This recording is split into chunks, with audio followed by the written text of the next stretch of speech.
Hello class, welcome to Module 4. In this module, we will extend the methods for testing hypotheses and finding confidence intervals to situations involving two sets of sample data. There are two categories of sample data. Two samples are dependent if the sample values are paired. That is, each pair of sample values consists of two measurements from the same subject, such as before-after data, or each pair of sample values consists of matched pairs, such as husband-wife data, where the matching is based on some inherent relationship. For example, consider this branch. Students of the author collected data consisting of the heights in centimeters of husbands and the heights centimeters of their wives. 5 of those pairs are listed in this table. The data are dependent because each height of each husband is matched with the height of his wife. So this is an example of dependent data. The matched pairs are related. Alternatively, two samples are independent if the sample values selected from one population are not related or somehow paired or matched with the samples from another population. For example, researchers investigated the reliability of a test assessment. One group consisted of 30 students who took a proctored test. A second group consisted of 32 students who took an online test without a proctor. Those two samples are not related in any fashion. So the problems we'll work through consist of testing two proportions. When we test two proportions, we'll calculate p-values, and we'll use the techniques from Module 3 to calculate p-values. We'll get a standardized score from a z-table, we'll use a norm.s.dis function in Excel, or we can use a p-value website. More on that later. Here are some examples. Example 1. The effectiveness of a new headache medicine is tested by measuring the amount of time before a headache is cured for patients who use the medicine and another group of patients who use a placebo. Okay, so in this case, we have two groups of patients. One patient is using the drug, one group is using the drug, another group is using the placebo. These two groups are not related. Therefore, these two samples are independent samples. Consider the second example. The effectiveness of a headache medicine is tested by measuring the intensity of a headache in patients before and after drug treatment. The data consist of before and after intensities of each patient. Okay, so in this case, we have basically a group of patients. The group of patients are subjected to a drug treatment. The before and after sample are the same elements, so therefore this is a dependent sample data. Let's work a numeric example. In a random sample of 500 people aged 20 to 24 years, 22% were smokers. In a random sample of 450 people aged 25 to 29 years, 14% were smokers. Test the claim that the proportion of smokers in the two age groups is the same. Use a significance level of 0.01. Okay, so here's how we proceed with this. First of all, we need to understand how to calculate the test statistic for two proportions. And here it is. The test statistic is the first proportion minus the second proportion, okay, that quantity minus the two proportions of the population. Okay, all right. Divide it by this quantity here, and I'll discuss this quantity as I work through the example. But we have this quantity called p bar, okay, and p bar is this represented by this formula, where x1 is the sample size from group 1, x2 is the sample size. No, I'm sorry. Check that. x1 is the, what is x1? x1 is the number of elements in the given sample. N1 is the sample size. X1 is the count of the elements in the sample that meet a certain criteria. And the same goes for X2. X2 is the count of the number of elements in sample N2 that meet a certain criteria. And so we calculate this p-bar statistic. And in the q-bar statistic, check that, the p-bar value, the q-bar value is 1 minus the p-bar value. Okay, so we'll leverage these formulas to compare whether the two populations have the same, the two age groups have the same proportion of smokers, that is. Okay, so first of all, we need to formulate our null and alternate hypotheses. The null hypothesis is that the two proportions are the same. In other words, the number of smokers in the 20 to 24 age group, the percentage of smokers, that is, the proportion of smokers in the 20 to 24 age group, is the same as the proportion of smokers in the 25 to 29 age group. Okay, alternatively, the two proportions are not the same. There's an imbalance. So the proportion of smokers in the 20 to 24 age group range is not the same as the proportion of the smokers in the 25 to 29 age group. And note that we're given the percentages. Okay, so the proportion P hat 1, okay, is 22%. So we're given that 22% of the members of the 500 persons in the 20 to 24 age group, okay, so our sample proportion is 22%. The sample size is 500, okay. Likewise, in the second sample group of size 450, the sample proportion P2, P hat 2, is 14%. So this is the outlay of the problem. All right, so all right, now we do not have P1 and P2. Okay, so how do we deal with that? Okay, well, before we proceed with that, let's find x1 and x2. So remember, x1 is the number of elements in the sample that smoke, right? And x2 is the number of members in sample 2 who smoke, all right? So proportion 1, we know that. Proportion 2, we know that. And so we set up these equalities. 20.22, 22%, is equal to the number of people who smoke divided by the sample size, all right? And we can solve for x1. So basically what I do is I do a little bit of algebra here, and I solve for x1 using cross-multiplying, okay? And so the number of members in sample 1 who smoke is 110. The number of members in sample 2 who smoke is 63. So 63 out of 450 people in sample 2 smoke, 110 people out of 500 smoke. And then we need to find x1 and x2 so we can calculate this p-bar quantity. So p-bar, using the formula, is we plug in the values for x1, x2, and 1 and n2 to get our p-bar value. And then q-bar, okay, you see that hat right there? That's a mistake. That should be q-bar, okay? Q-bar is equal to 1 minus p-bar, which is 0.817, so on. Okay, now, how do you deal with P1 and P2? Well, we don't have those values. We don't have the proportion of the entire population in the particular age group who smoke. And we don't have the proportion of the entire population in the second age group who smoke. So we set those two values equal to 0. And now we calculate our z statistics. So it's fairly sophisticated. So the numerator is p hat 1 minus p hat 2, the difference of the two proportions from the two age groups, and we divide it by the square root of this fraction, the sum of these two fractions, okay? So here's our p-bar value, our q-bar value, our m1, our p-bar value again, our q-bar value divided by n2, okay? We sum these two fractions and we get this number. So this is probably something you want to do in Excel. And then we get a z-score of 3.19. This is your test statistic. Okay, you can do this readily in Excel. I'll show you. Okay, so in Excel, the numerator is 0.22 minus 0.14, okay, divided by, now we have a fairly complicated denominator, but don't let that intimidate you. Okay, so the denominator is the square root of a sum of two fractions. Okay, so notice I'll use parentheses for the parameter to the square root function. And the first fraction is 0.182105 times 0.817895, okay, divided by 500, okay. Now I'll add to that the second fraction, okay. The second fraction, again, is 0.182105 times 0.817895 divided by 450. Okay, and so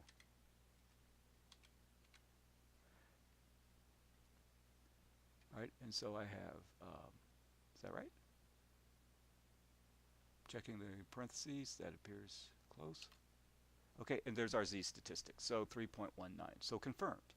Okay, so now we have an alpha equals to 0.01. So recall from Module 3, when you have a not equal sign in the alternate hypothesis, that invokes a two-tailed test. Okay, so can we make use of this? All right, so the critical value. So this approach is going to use the critical value method. So for alpha equals to 0.01, that corresponds to an alpha over 2 of 0.05.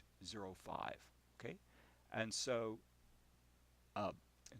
with that particular value of alpha, we look up the two associated critical values for a two-tailed test. So we pull up our standard normal table, okay, and the first alpha we look up is 0.05, okay, 0.05.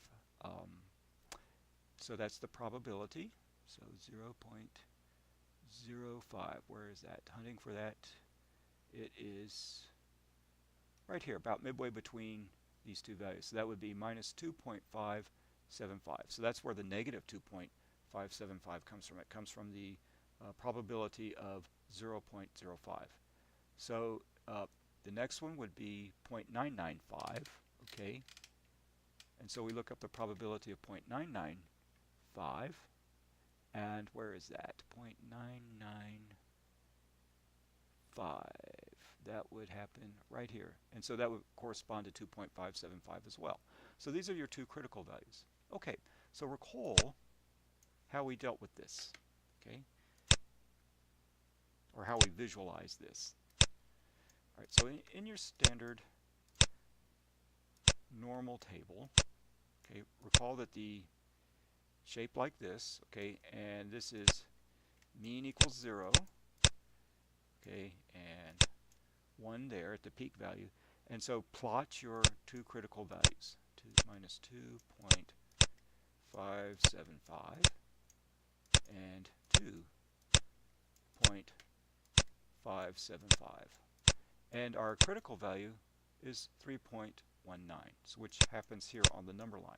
So recall that these two regions in a two-tailed test are the rejection regions for the null hypothesis. So you reject the null hypothesis. And what was the null hypothesis? The null hypothesis is that the population proportion of smokers in the two age groups is the same. Okay, but we reject that now. The proportion of smokers in the two age groups is different. So that's the non-technical conclusion. There is sufficient evidence to support evidence that the proportion of smokers in the two age groups is not the same. Okay. All right, so let's work another problem.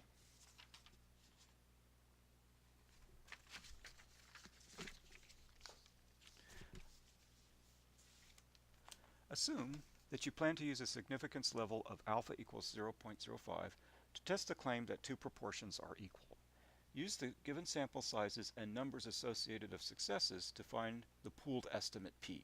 Round your answer to the nearest thousands. Okay, so pooled estimate. All right, so the pooled estimate is a term that describes this parameter, P bar. So that's another term for P bar, pooled estimate. So in this problem, we wish to find the pooled estimate, or P bar. All right, so P bar is equal to the successes in a sample plus the successes in sample 2, so the number of successes in sample 1, okay, plus the number of successes in sample 2 divided by the sum of the sample sizes. All right, so we have x1 is 42, x2 is 45, divided by m1 is 100, okay, and n2 is 100. Okay, so where did I get these numbers? I got them from the problem here, right here. So they're stated here. So we can go into Excel and run the numbers.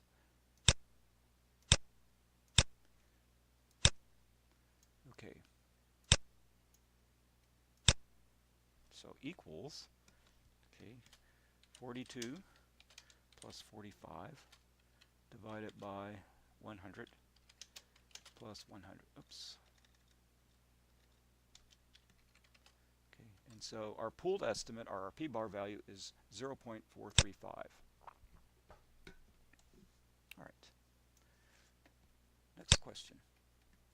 So in this question, we want to construct the indicated confidence interval for the difference between population proportions P1 minus P2. Assume that the samples are independent and that they have been randomly selected. In a random sample of 300 women, 45% favored stricter gun legislation. In a random sample of 200 men, 25% favored stricter gun control legislation. We wish to construct a 98% confidence interval for the difference between the population proportions. Okay, so we need to construct a confidence interval. All right, so here's how we can proceed with this problem. This is actually kind of like a review from Module 2. So we want a confidence interval for a difference of two proportions. Right, so recall from Module 2,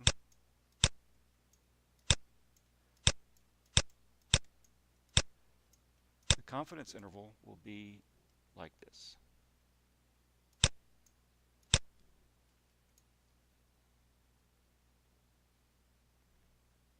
Oops, I forgot my... Remember, you have to calculate your margin of error. So I'll go through the details of that.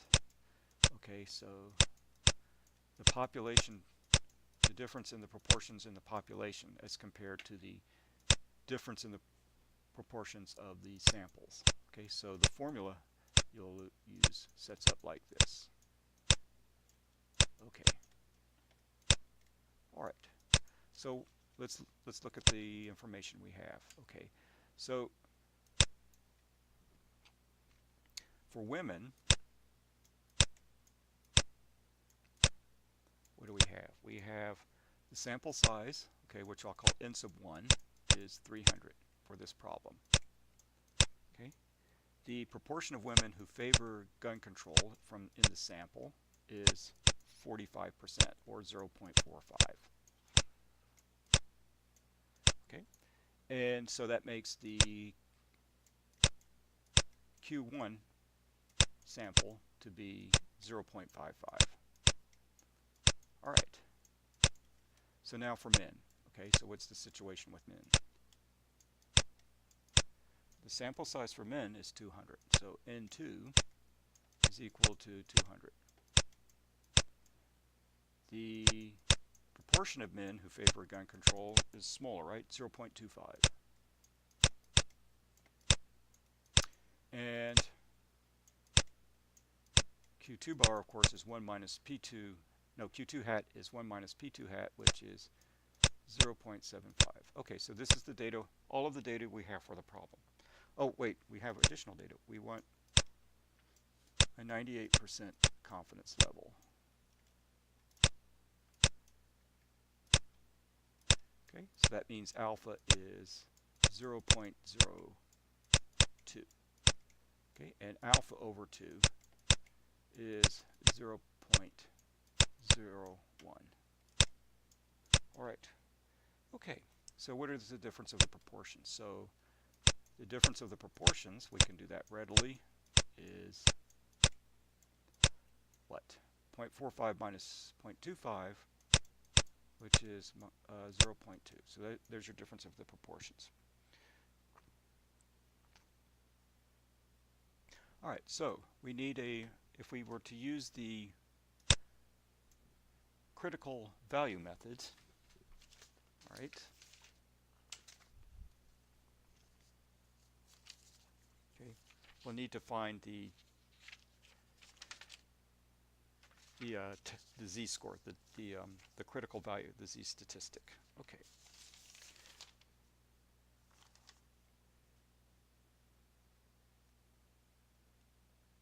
All right, so we need a z alpha over 2. All right, and so this would be z at 0.01. So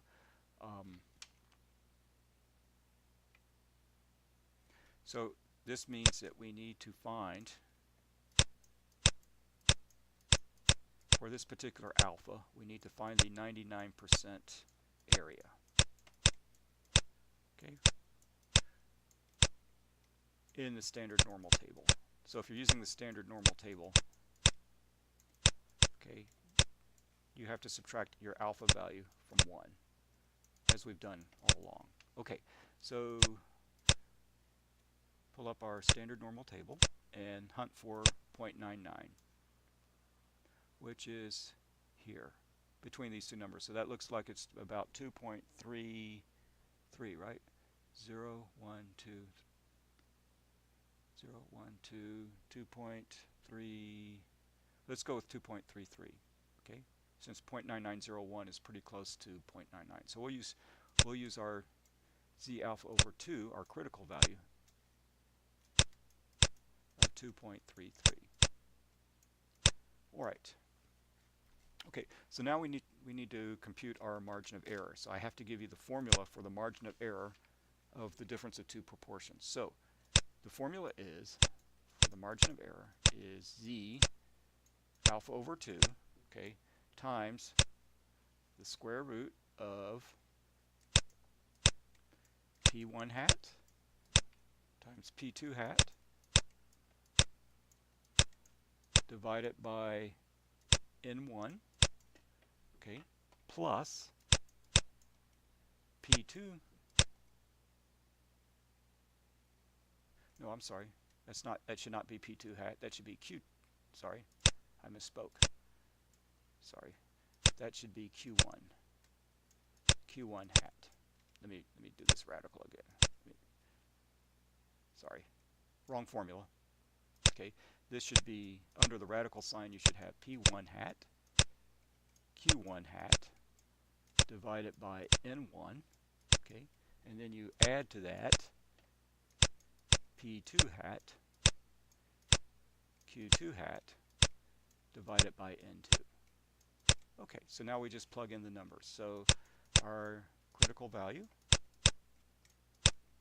times the square root of, now p1 was 0.45, p1 hat, q1 hat was 0.55, divided by n1, which was 300. Okay, and then we add to that p2, which was 0.25, times q2 hat, which is 0.75, divided by the n2 sample size, which is 200. Okay, so we can go into Excel and calculate that. So let's pull up Excel.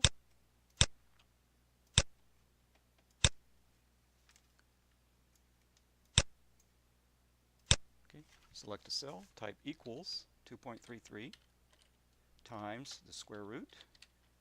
Okay, and so that would be, okay, the sum of two fractions, so that would be 0.45 times 0.55 divided by 300. Okay, and then we add to that 0.25 times 0.75 divided by 200. Okay, and that gives us our margin of error of 0.098. All right. Okay, so 0.09782. We'll round it to 4 significant digits. Okay, so now we can set up our proportion. So where was our, so we'll take this formula, right? So let's take this formula, edit, let's see if I can select it, select. Is there a way to copy? Okay. Seeing if there's a way to copy and paste. Shapes, select, yeah. Let's see here. I don't think that'll work too well. I'll have to figure this out later. But anyway, so going back to our formula, I'll write it again. So we have p1 hat minus p2 hat minus e is less than the population proportion difference, which is less than p1 hat minus P2 hat plus E. So we know the difference in the sample proportions is 0.2. So we have 0.2 minus 0.09782 is less than the difference in the population proportions, which is less than 0.2 plus 0.09782. Okay, and so when you simplify that, I believe you will get the range, the 98% confidence level of this. So you can be 98% confident that the gun control, the difference in the proportions of gun control between men and women is somewhere between, what, 10% and 29.78%. Okay, so that's the difference in the proportion. So between 10 and 30% more men favor gun control than women. Right? So that would be the non-technical inference for this problem based on samples. All right, so what next? Okay, so this question.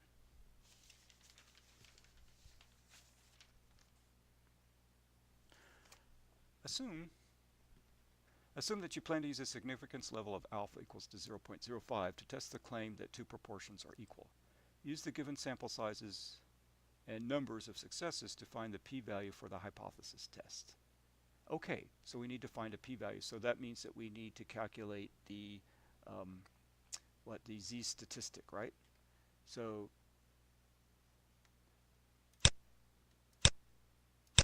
recall, the z statistic is this.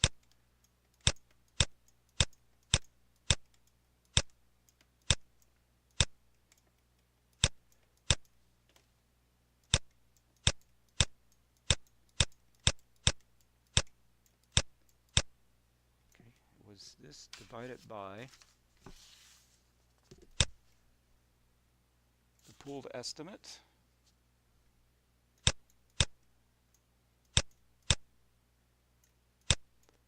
over the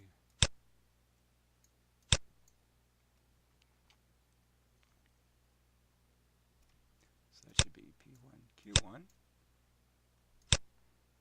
plus the second pooled estimate divided by N2.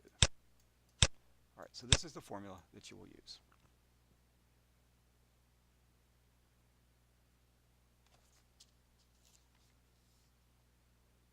Let me check.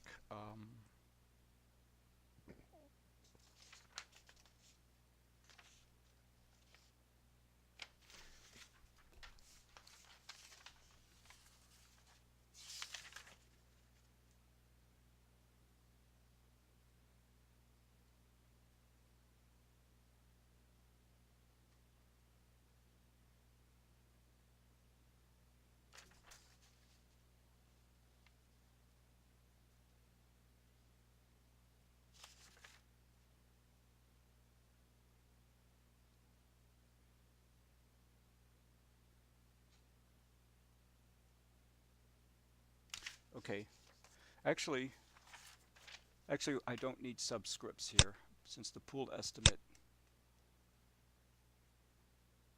there's only one pooled estimate for this problem, so I don't need subscripts. So yeah, so no subscripts, so this should be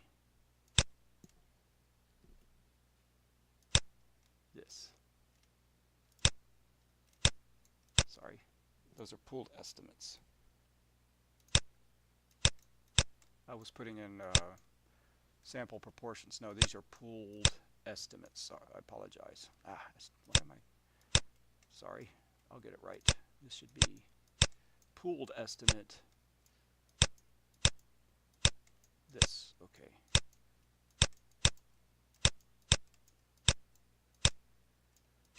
Pooled estimate Okay, so this is the formula we'll use to calculate the z statistic, right?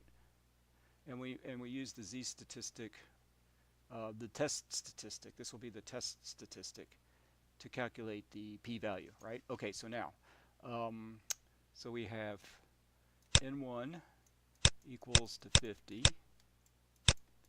and we have n2 is equal to 50. Okay, and do we have x1? Yeah, x1 is equal to 8. Okay, and x2 is equal to 7. Okay, so that means then that p1 hat is equal to what? 8 over 50. Okay, and p2 hat is equal to 7 over 50. That's the proportion. Okay, and then your pooled estimate, p bar, pooled estimate, is equal to x1 plus x2 over n1 plus n2. Okay, which is equal to, excuse me, 15 over 100. Okay, and so, excuse me, q bar is therefore is equal to 1 minus p bar, which is equal to 85 over 100. Okay, so we have all the numbers we need to calculate the test statistics. So we can go into Excel and run those numbers. Okay, so this will equal to, oh, by the way, yeah, for this problem, again, we don't know this and we don't know this, so we set that term equal to 0. Okay, just for clarity. Okay, so P1 hat is equal to 8 over 50.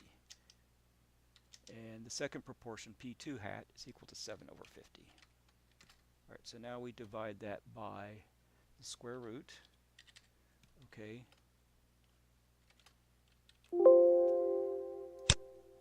Of P bar, which is 15 over 100, times Q bar, which is 85 over 100.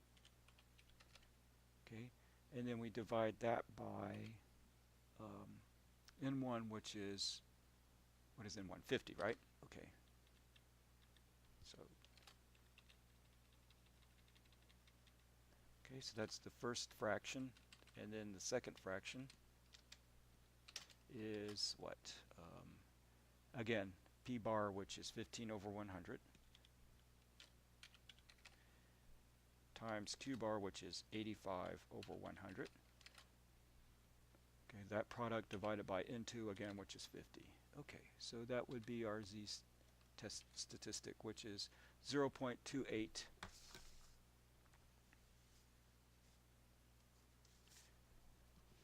Is that 0.28, right? Okay.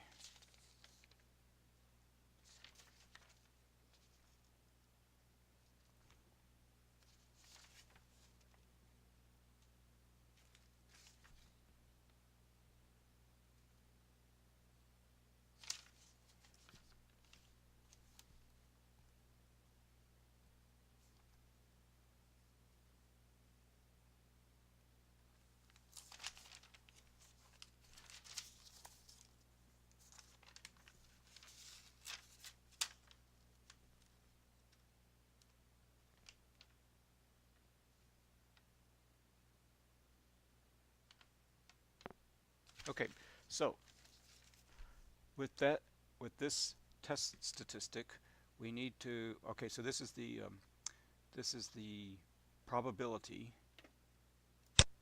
So we need to find from our standard normal table the probability that z equals to 0.28. Okay, so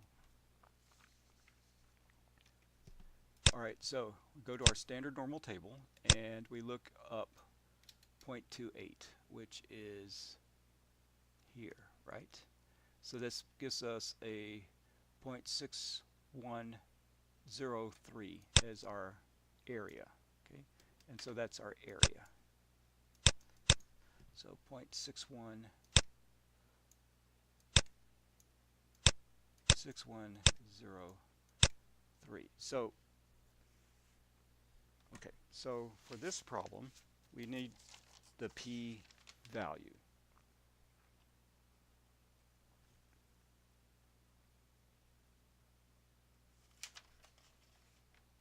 All right, so let's go back and look at the problem again. Okay, so we need to test the claim that the two proportions are equal. Alternatively, right? All right, so before we proceed, the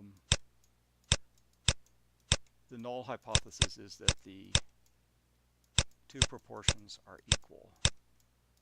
Okay, and the alternate hypothesis is that the two proportions are not equal.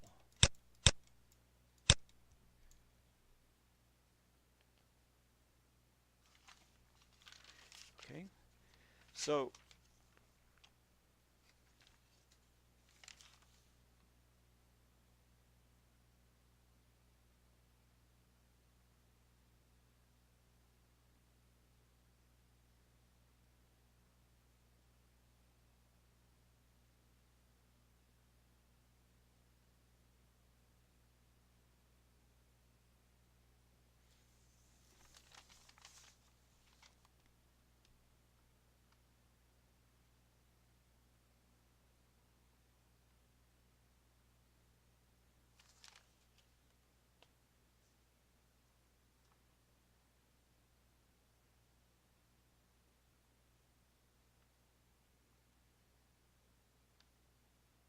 okay, all right, so now recall that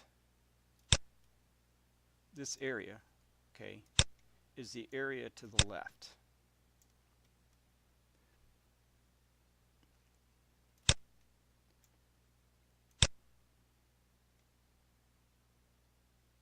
Okay, so this is 0.28 right here. Now, we know that the area to the left of this test statistic is 0.6103. Now, this is a two-tailed test, right? Because the alternative hypothesis is a not equal sign. That signifies a two-tailed test. So recall that in a two-tailed test, the p-value for a two-tailed test is the area of two tails. Okay, so you have this tail, and then you have this tail. Okay, and then you have the area between. So we need to sum up this area plus this area. Now, we know the area to the left of 0.28. Well, first of all, we know the area under the curve is 1, and the area to the left of 0.28 is 0.6103. So the area to the right of 0.28 is 1 minus 0.6103. Okay, so that gives us what? Let me run that. Okay, that's 0.3807. 0.3807. So the p-value then in a two-tailed test, remember you always have to double an area, would be twice this number. So that would be 0.7614. So that's the p-value for the test. And so that's bigger than alpha, right? Were we given an alpha for this problem? Yeah, alpha is 0.05. So that's much bigger than alpha. So we reject, no, we fail to reject the null hypothesis. Okay, so we fail to reject. So we cannot reject that. Okay, so there's reasonable evidence to support the claim that the two proportions are the same for this particular problem, given that the p-value is 0.77 or 0.7614. Okay, so let me check one more time my numbers.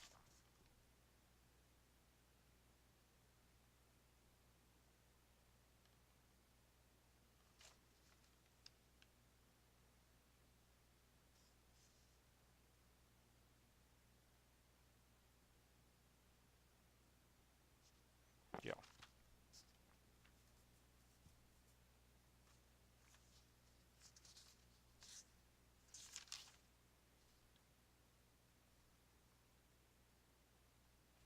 So 0.28, let me make sure I read the number correctly from the standard table. 0.28, 0.28.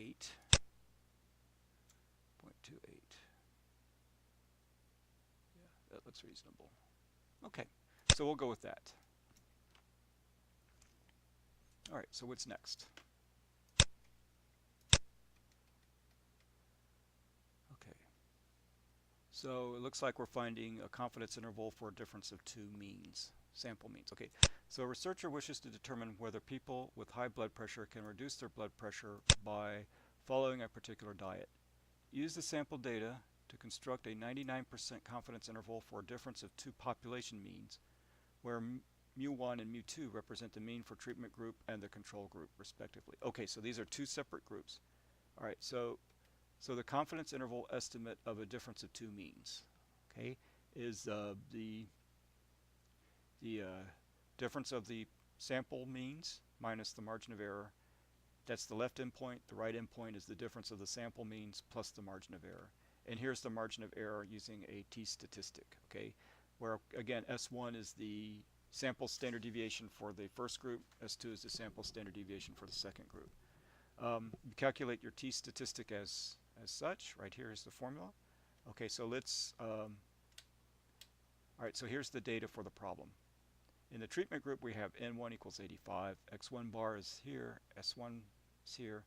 Okay, so we have all of the essential information to calculate the t-statistic.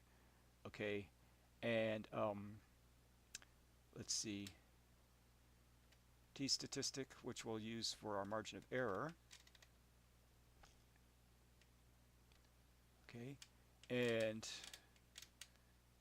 we have our sample standard deviations and our sample sizes. Okay, so let's see here. What can we do? Difference of the two sample means. Okay, so the problem, I guess here, the challenge here would be to compute your t-statistic. All right, so it's actually this formula. Okay, so let's calculate t. So we can do that in Excel.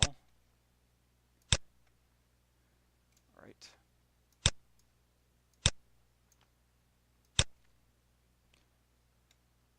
So what's a little bit misleading here is this alpha over 2.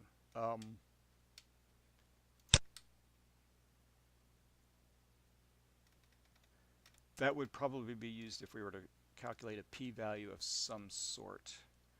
But since we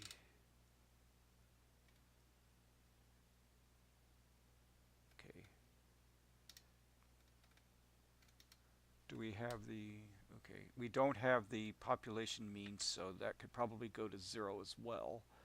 This mu1 minus mu2 can be 0. Okay, I'm thinking what else we'll need to know for this problem. Okay, so that's straightforward. Okay, so the only problem here is the t-statistic.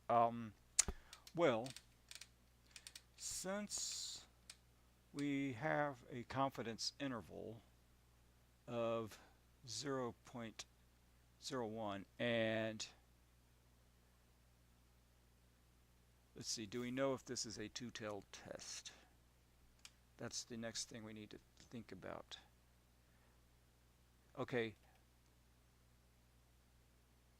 for a difference of two means. Okay, so the null hypothesis is that the means are the same, and the alternate hypothesis is that the means are different. So this is a two-tailed test. Okay, so we can use t-inverse. We can use the Excel t-inverse to calculate this. We don't need this t formula just yet. I don't believe we do, so let's use t-inverse. All right, so the alpha, of course, is 0.01. And remember, in the t-inverse function, you don't have alpha. So 0.01, and, well, let's see here. We have different sample sizes. So, yeah, so we can't readily plug in the degrees of freedom because we have two samples. So we can't use TMV. So TMV only works for one sample. We have two samples. So we'll have to use then, check that, we'll have to use this computation for T. Okay, so, all right. So if we reason it that way, okay, so x1 bar is 189.1 minus x2 bar, which is 203.7. divide it by, okay, the square root, okay, S1 squared, 38.7 squared, okay, divided by M1, which is 85, okay, and then we add to that S2 squared, which is 39.2 squared, and we divide that by 39.2. Okay, and so that gives us negative 1.938. Oh, wait a minute, I'm sorry. So that would be the t statistic if we ran through this. Now, that would be our test statistic. Okay, so that's our test statistic. So this is the critical value. Ah, I didn't see this. Okay, so the degrees of freedom, sorry about that, the degrees of freedom would be the smaller of n1 minus 1 or n2 minus 1. So actually we can use the t and v. I beg your pardon, so backspace on that. Ah, so this is your test statistic. Your critical value is this. So the t alpha over 2, if we were to use t and v, we can use it. The alpha, of course, is 0.01, and then the degrees of freedom for purposes of Excel would be the smaller of these two. So n1 minus 1 is 84, n2 minus 1 is 74. So we use the smaller. So the degrees of freedom is 74. Sorry about that. Okay. So now we'll get our test statistic. Okay. Okay, so that's 2.64 is our t alpha over 2. 2.64. They have 2.3778. Why is that different? Interesting. Difference between Excel and, oh, they say use this t distribution table. Okay, so we'll have to use that t distribution table. So let me copy that and let's use that instead of Excel. So what does this do? Students. Okay. Oh, we use a table. Okay, so in this case, V is 74, right? And 1 minus alpha is, what is 1 minus alpha? 0.99, right? Is that what we're chasing?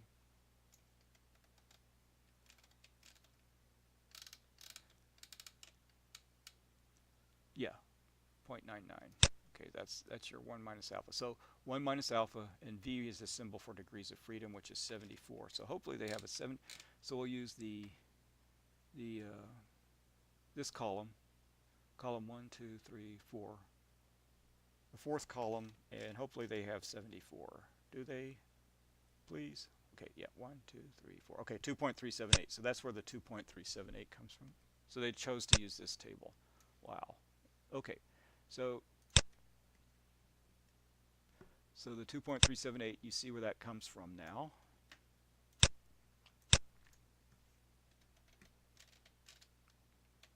Okay, and then when you calculate your margin of error, 2.3778 times this number, your margin of error is 14.68. Okay, and so the difference of the means is negative 14.6. So negative 14.6 minus your margin of error is this number, and negative 14.6 plus your margin of error is this number. So the difference of the two means, the estimate, the interval estimate for the difference of the two population means, okay, the treatment group and the control group is here. So we are 98% confident that the limits, negative 29.28 and 0.078 contain, so the interval contains 0. So the fact that this interval contains 0 means that you're 98% confident that these limits contain the difference between the two population means.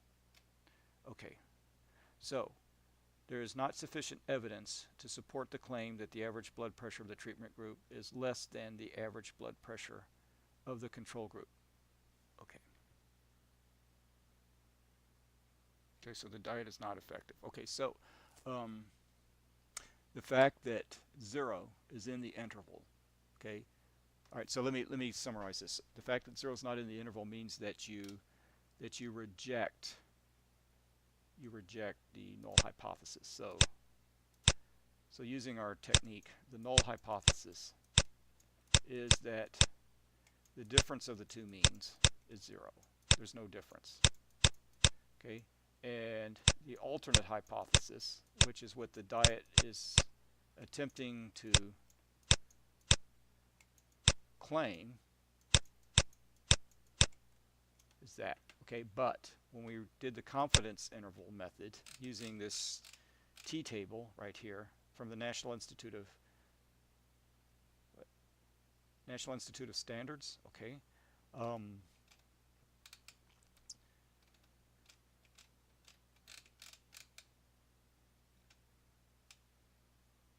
okay, we found that since 0 is in the interval, then we cannot reject the null hypothesis. If 0 were not in the interval, then we would have sufficient evidence to reject the null hypothesis. So that's what that means. Okay. All right. Okay, so in this particular case, we were not allowed to use this formula for the test statistic, the t-statistic. Instead, we were given an alpha and we were told to use a table. So sometimes these problems will give you a different method for solving for things like the margin of error, and you have to pay attention to these sub-details, okay, the degrees of freedom, like so. So be conscientious of that as you work through these problems. Okay, so let's work the next problem. Okay. Yeah, these are not easy problems, are they? All right. So let's see here. Construct the indicated confidence interval for the difference between two population means. Assume that the two samples are independent, simple random samples selected from normally distributed populations. Do not assume the population standard deviations are equal. Okay, so when you see this, then that means you'll have to use a t-statistic, right? Independent samples from two different populations yield the following data. Okay, so now, so we have the sample size for both samples, and we want the 85% confidence interval for the difference of the two means. All right, so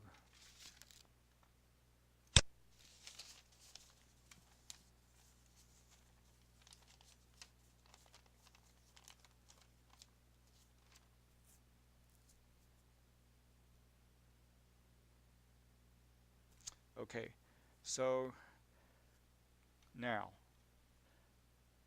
so here's how we can proceed with this problem. All right, so we want the confidence interval.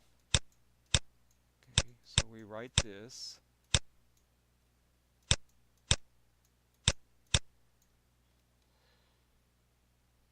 It's less than what?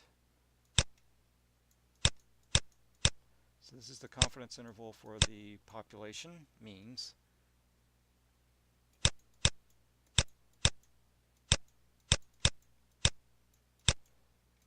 Okay. And what information do we have? So we have a confidence level of 85%. Okay, so that means alpha is equal to 0.15, and so alpha over 2 is what? 0.075. Alright, so there's your alpha over 2. Okay. So our degrees of freedom,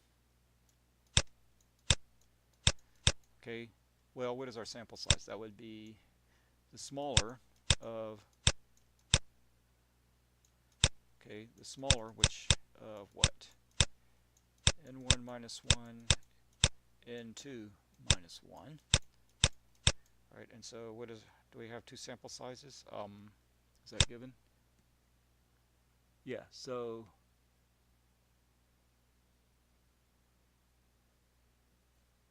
the sample size is 478 for both. Okay, so N1 is equal to N2, which is equal to 478.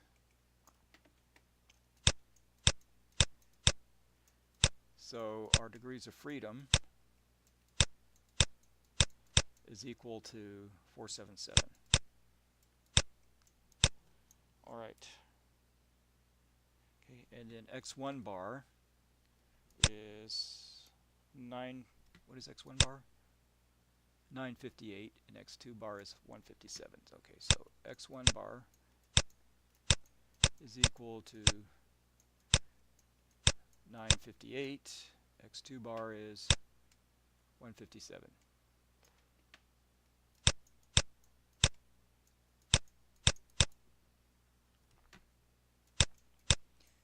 And we have sample standard deviation 1 is equal to what? 77. And sample standard deviation 2 is equal to what? 88. So our margin of error is given by the formula T, alpha over 2, times the square root of S1 squared over N1 plus S2 squared over N2.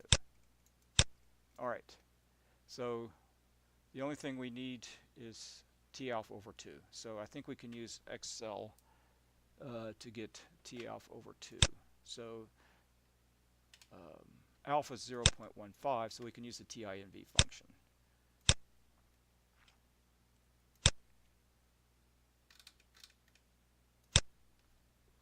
So equals TINV of 0.15, and our degrees of freedom are 477. Okay, so that gives us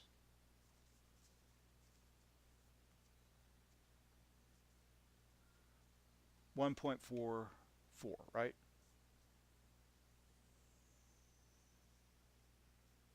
1.44. So our margin of error then would equal to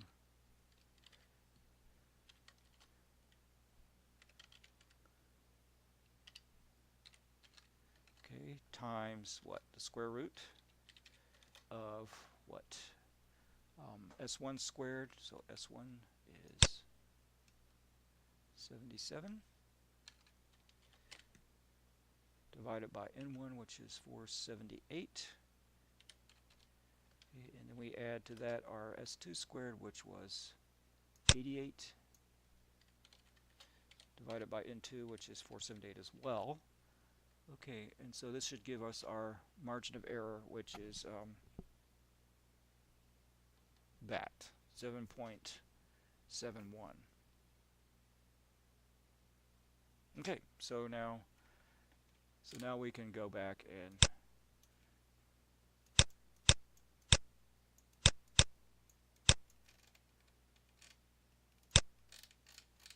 write our interval, right? So so we would have 958 minus 157. This is our interval, our confidence interval at 85% confidence.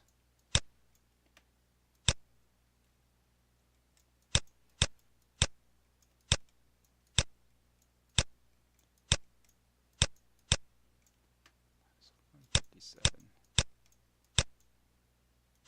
plus 7 point.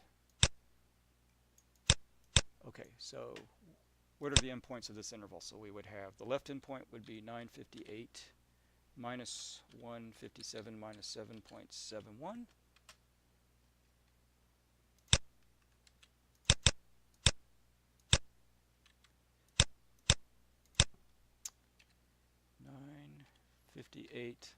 Minus 157 minus 7.71, so 792.29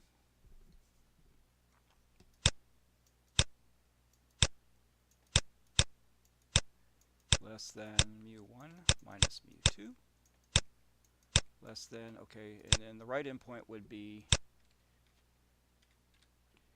minus 157 minus plus 7.71. 808.71.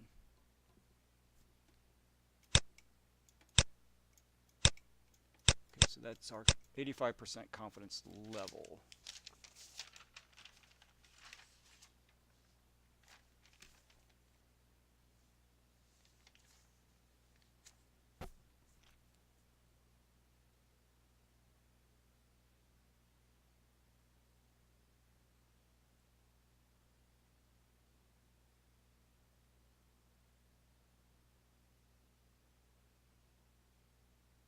Okay, all right.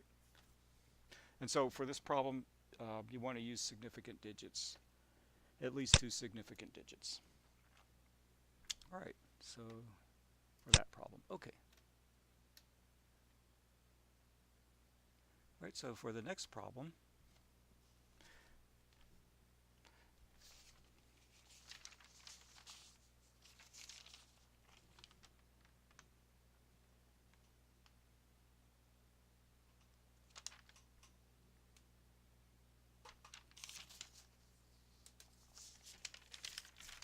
what is that?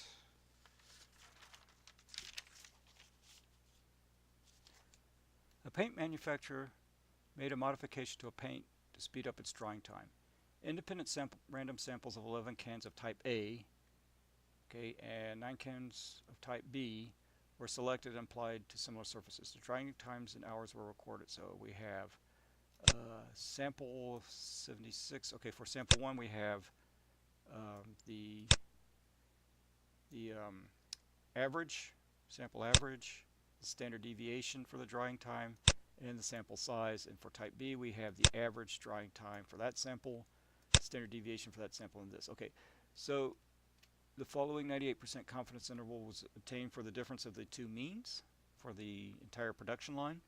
The difference between the mean drying time for the paint cans of type A and the mean drying time for type, okay, yeah, so the difference of the mean drying times between the two cans of paint. Okay, and so they came up with this. Okay, so what does the confidence interval suggest about the population means? All right, so what does that suggest about the population means? Well, okay, since 0 is not in the interval, okay, since 0 is not in the interval, we reject the null hypothesis. So what is the null hypothesis for this problem? Okay, so the null hypothesis is that the two drying times, okay, the mean drying times, there's no difference, are the same. Okay, and then the alternate hypothesis is that the mean drying times between the two are different. Okay, now since 0 is not in the interval, okay, we can reject the null hypothesis. So the means between the two drying times are not the same. Okay, so there is sufficient evidence to support the claim that type A dries faster. Okay, that is in less time. Or check that, type B, the modified paint dries faster in less time. See, so type B, the sample dried in 65 hours, whereas in type A the sample dried in 76 hours. So sufficient evidence to support the claim that type B dries in less time than type A. So that's what the confidence interval suggests, because 0 is not in the interval. All right, so now we go on to another category of analyzing samples, 2 samples, and this would be, we're going to be working with dependent samples, matched pairs. Okay, so in this particular problem, matched pairs of heights of US presidents and heights of their main opponents. Since there's a relationship as a basis for matching the pairs of data, the data consists of dependent samples. So what they're doing is this problem right here.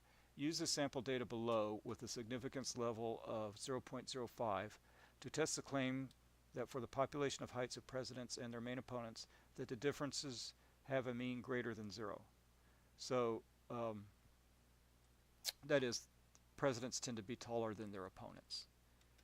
Okay, so to do this kind of problem, dependent sampling analysis, we set a table. Okay, so we have the information for one sample, the corresponding information for the second sample, and then we compute the difference between the two samples. Okay, the elements of the two samples. So here's, for instance, look at this table. Here's the height of one president, and then the opponent, the height of the president's opponent, and then the difference. So A minus B, A minus B, okay, A minus B, A minus B, A minus B. So you have these differences, okay?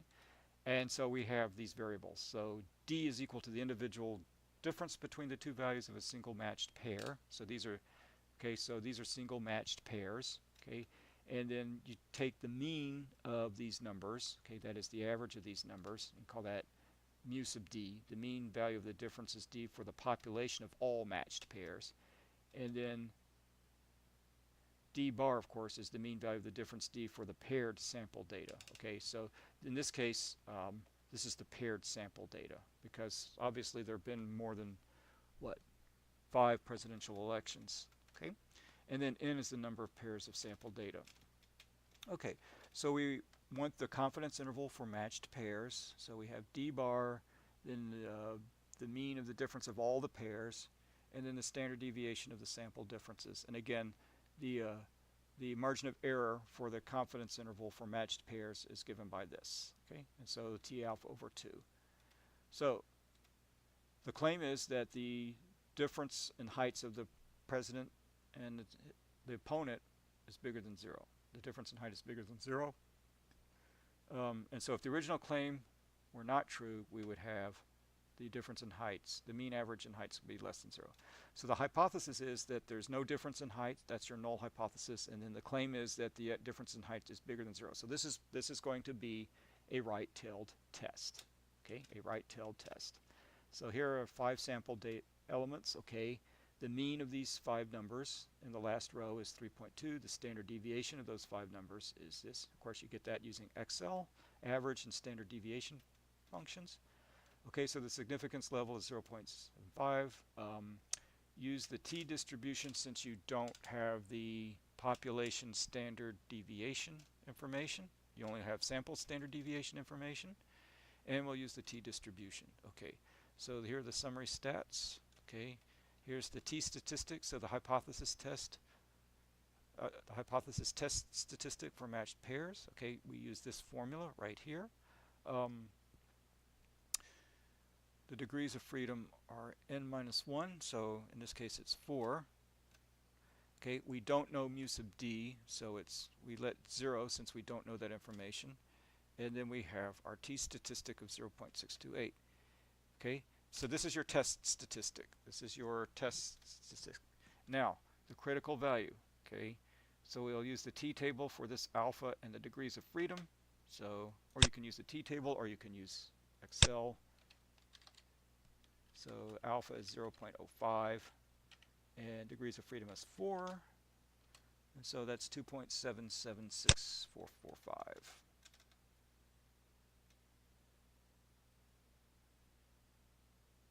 Oh, I beg your pardon. This is for two-tailed. Remember the t-inverse function. The t-inverse function gives you a two-tailed t-value. I'm sorry. I beg your pardon. This is, okay, I forgot. This is a right-tailed test, so you do not have alpha. Okay, so we need our t distribution table to get our critical values. So we do not have alpha. So for this particular alpha, 1 minus alpha is 0.95, and degrees of freedom is 4. Right, because we have n is 5, so 4. Okay, so we need our, I beg your pardon, we need our t distribution table now. Okay, so t-table, degrees of freedom is, okay, so our alpha is 0.5, right? Alpha is 0.5, and degrees of freedom of 4, so it's 2.132. So see, these are alphas. These subscripts are alphas, or they could be alpha over 2. So it depending on the problem, you can take these subscripts to be alpha or alpha over 2. Okay, so for alpha 0.5, which is what we have to use because it's a right-tailed test, 4 degrees of freedom, so 2.132 is our critical value. So that's where that comes from. Okay, and so now using the critical value method, step 6, our test statistic was 628. Where did that come from? That came from here. And so that is to the left of the critical value. So the fact that we cannot, excuse me, so therefore this is in the reject, no, we cannot reject the null hypothesis. Since the test statistic does not fall in the critical region, we excuse me, we fail to reject the null hypothesis. Okay, so that's how that works. Sorry, it's a right-tailed test. We can't use t inverse. Okay, we have to use our test statistic for the critical value method. And so, excuse me, and so they use the p-value test. Okay. Okay. So you can use the XL t-dist function. Okay. And to do that, you plug in your excuse me, you plug in your uh, test statistic, and then your degrees of freedom enter true or 1, and you subtract that from 1 to get your p-value. Okay. So remember, that's the area to the left of your t statistic, of your t value, and so you do not double that. Or you can use the right-tailed. Okay, and so 282 is your p-value for this. Okay, so now p-value is greater than 0.05, so we fail to reject the null hypothesis. Okay, so you can use a t-dist RT. RT, of course, stands for right-tailed. You can use XL for the p-value test. So that looks convenient. Okay, all right, so this looks pretty straightforward. And the conclusion in non-technical terms: there is not sufficient evidence to support the claim that for the population of heights of presidents and their main opponent, the difference have a mean greater than 0. So that's bogus. Okay, the claim that presidential contest winners are taller than their opponents is not true. Okay, so there's the confidence interval method. 90% confidence interval.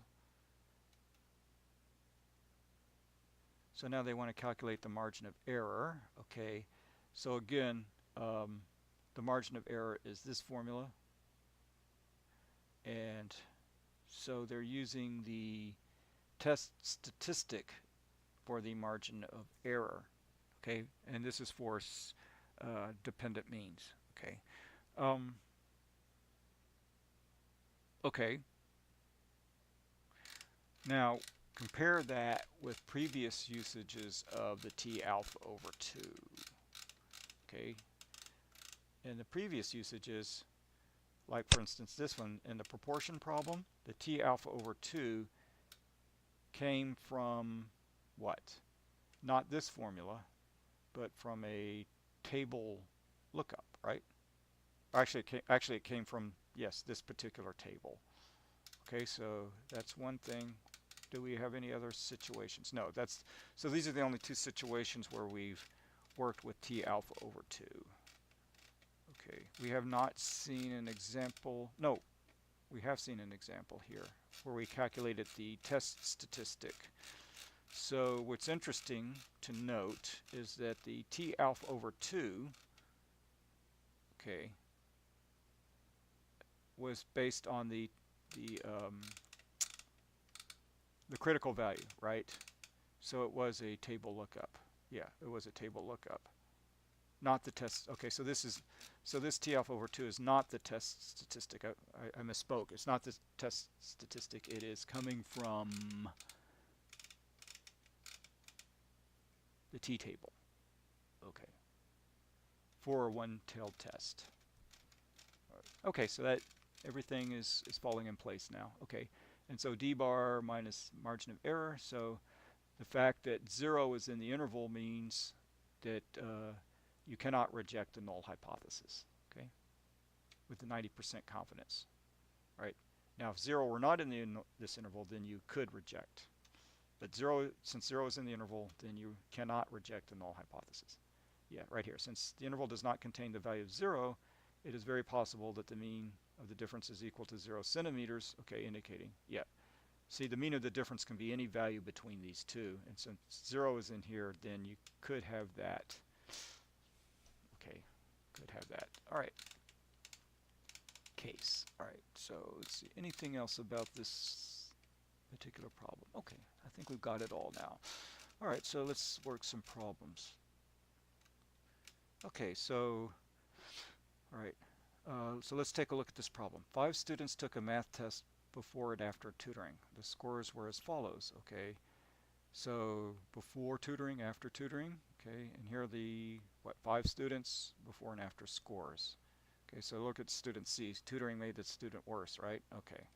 So using a 0.01 level of significance, test the claim that tutoring has an effect on the math scores. Okay, so again, the null hypothesis is that tutoring had no significance in the score differences, and then the claim is that tutoring has an effective score on the difference. In other words, there was an improvement. All right, so here's your information. Now, this -4 comes from 71 minus 75. This -9 comes from 66 minus 75, and so forth. 2 comes from 67 minus 65. So you have to be consistent in your subtraction. So the average of these numbers right here is 5.2. That's your D bar. And then you take these 5 numbers and you calculate the standard deviation. Okay, so I'll show you. All right, so enter the numbers, -4, -9. I'm reading the last row of the table. 2, -3, and -12. Okay, so those are 5 numbers, and we want to calculate the standard deviation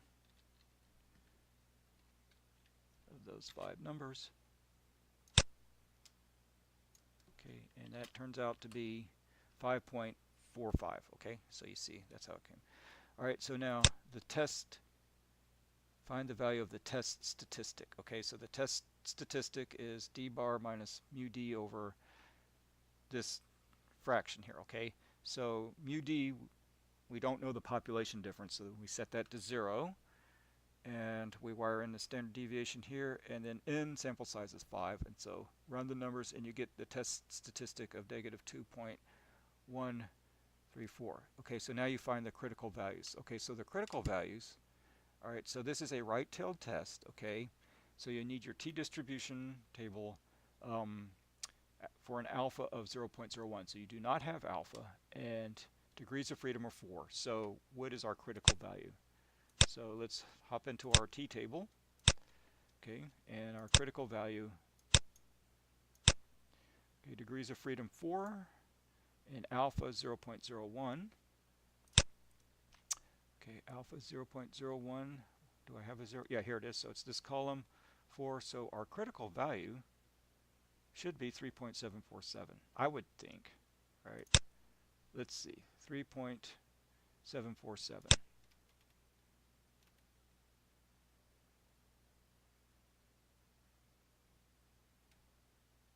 Why do they get 4.6? Where did that come from? Where is my mistake? Alpha 0.01. This is a right-tailed test. Degrees of freedom are 4. Did I misread it?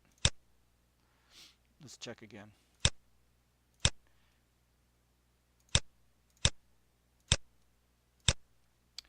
Alpha is equal to 4. Is this a two-tailed test? Oh, let's check. No, it's a one-tailed test. So I tend to believe that this is a mistake. Okay.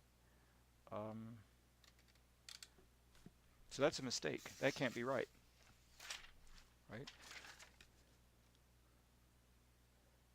Since they're using a greater than sign, it has to be a one-tailed test. So this is not my original solution. This is not a solution I worked on. I would use, let's take a look at the problem statement. Okay, all right. So I think I see what the situation is. The fact is that for the claim, the tutoring has an effect. Okay, so the effect could be modeled as mu d not equal to 0. Okay, whereas when you use this greater than sign, the interpretation is that the tutoring has a positive effect. Okay, but when you say has an effect, that means it's either a negative effect or a positive effect. So what they did is the alternate hypothesis here has an incorrect sign. It should be a not equal sign here. If it's a not equal sign, then this is correct. Okay, but since it's the way they formulated the alternate hypothesis, then they used the wrong t-value. It should be that 3.374 value. And so yeah, and since the since this test statistic is way to the left of 3.74, right, 3.74, then you would fail to reject the null hypothesis. So in either case, the conclusion would be the same. There's not sufficient evidence to support the claim that tutoring has a positive effect. Okay, now they go back to positive, but they use a not equal sign. So this problem gets mixed up. This conclusion would be valid for this alternate hypothesis, but they used the wrong test statistic. Check that, they used the wrong critical value. All right, so you have to be careful. So even the experts get mixed up. I did not. This is not my solution. I got this solution from the author of your book. Okay, so all right, okay. So I have a couple more problems here. I think these are relatively easy.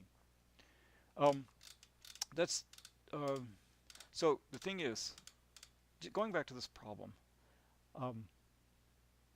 you have to be kind of careful how you word the problems, and that's why I'm giving partial credit for hypotheses analyses, because clearly you have two different alternate hypotheses that you can work with, and the intermediate steps would be different.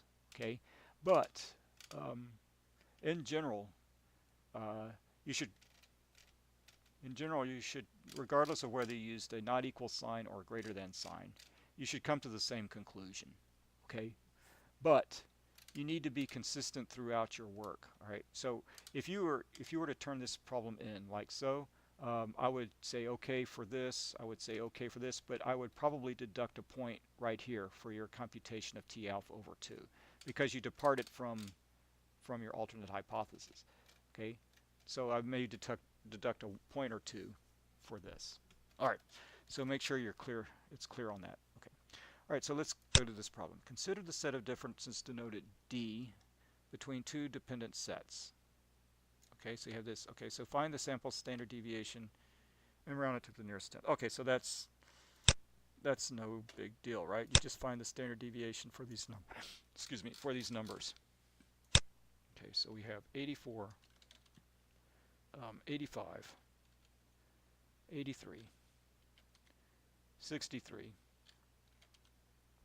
61, 100, and 98. All right, so again, that's just STDVA.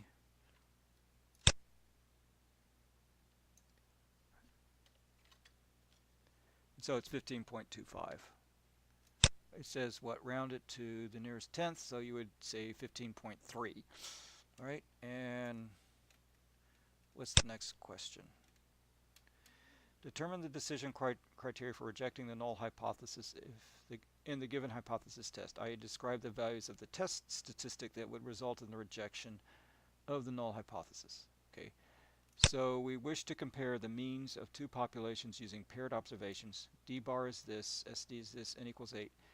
That you wish to test the hypothesis at the 10% level of significance. Okay, so, all right, so this would be a right-tailed test, I would think.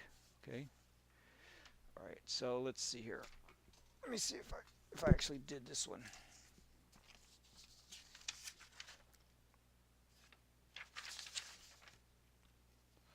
Let's see.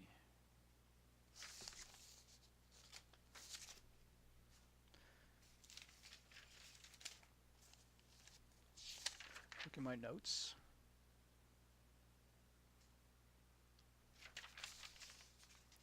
All right, so for this problem,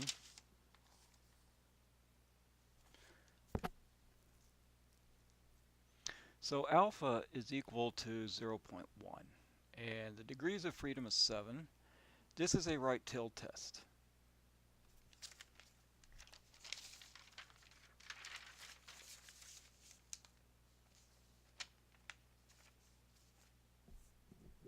All right, and so what is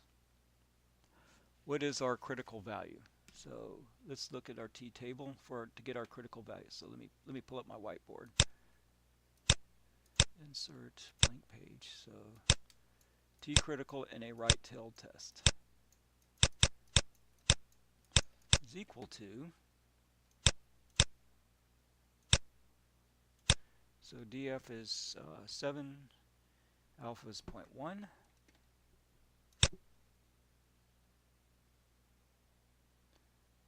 Okay, so right here, and so 1.415 is our critical value, okay, in a right-tailed test. 1.415. So now we need our test statistic, right? So we'll have to use that formula for the, we'll have to use this one, right? D bar minus, okay, so that is equal to D bar minus the population difference divided by what? S, standard deviation of the difference over the square root of the sample size. Okay, SD, which is your sample standard deviation. All right, so for this problem, D bar was 3.125. And you don't know mu sub D, so that's set to 0. And then we divide that by the sample standard deviation was 2.911. And our sample size was 8. So we calculate that number. So we can do that in Excel. So our test statistic is this. So that's equal to 3.125 divided by 2.911 divided by square root of 8. So is that right? Let me check. Let me do this again. I may have had a parenthetical error. So 3.125 divided by SD, which is 2.911, 2.911 divided by the square root of n, which is 8. Okay, so that looks better. So yeah, so that's better. Yeah, sorry, the first one I needed parentheses. So this is 3.04 is your test statistic. Okay, so now where does that line up in relation to your critical value? So your critical value is 1.415. And your test statistic is here. So that is in the reject.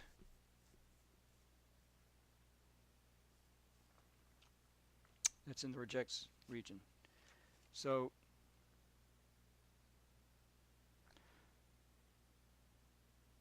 the decision rule is that if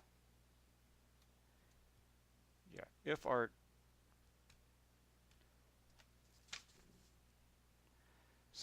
the decision rule would be to reject the null hypothesis because the test statistic is bigger than 1.415. All right, yeah, so that is correct. So that's the one I worked. Yep. Okay. All right. So that looks pretty straightforward. So we reject the null hypothesis because the test statistic is bigger than the critical value. All right, so what next? Do we have more problems to work?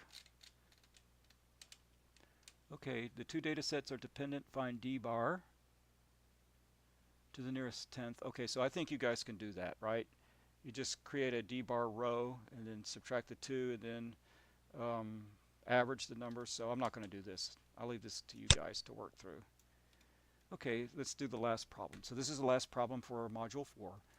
Assume that you want to test the claim that paired sample data come from a population for which the mean difference is 0. Okay, so that's the claim. Compute the value of the t-test statistic.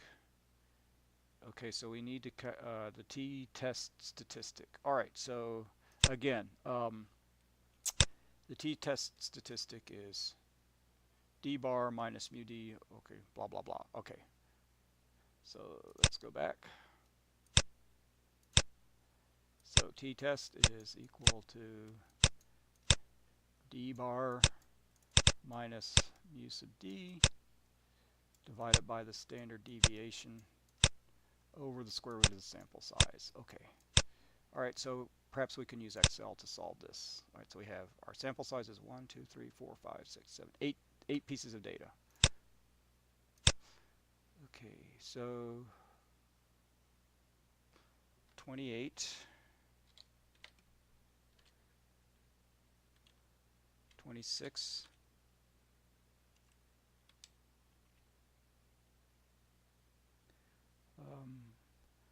31, 27, 26, 25, 25, 28, 29,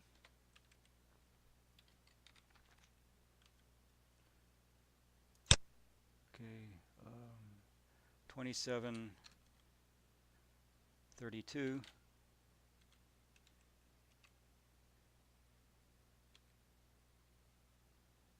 33, 33, okay, and then the last column is 35, 34.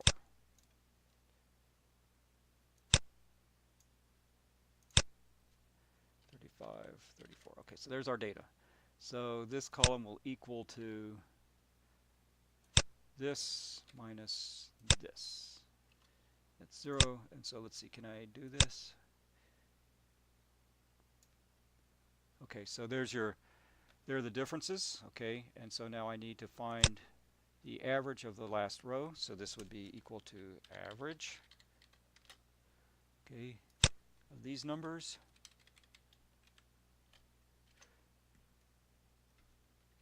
So negative 0.625. Okay,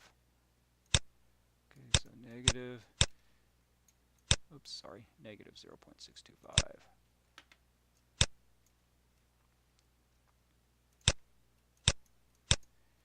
Negative 0.625 minus mu d, which is 0.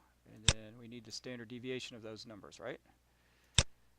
Okay, so standard deviation. Where's my Excel? So this is equal to STD, and then we need the standard deviation. Okay, and so the standard deviation is 3.378. 3.378. And how many? What's our sample size? 1, 2, 3, 4, 5, 6, 7, 8. 8 paired samples, so we'll need the square root of 8. Okay, so we can use Excel for that to get our test statistic. So this would equal to that number divided by that number divided by the square root of 8. And so it's negative 0.523. Yes. Okay, that's what I have. All right, so I think that's all I have. So I'm going to go ahead and close this. And so I need to come up with a live lesson question. So I will come up with that, and I will post that at the appropriate time. All right, so good luck. Oh wait, hang on. There was also the yeah. So if you have questions about the Phase 4 report, yeah, take a look at that and let me know your thoughts about that if you have any questions. Okay, so that's it. All right, ending now.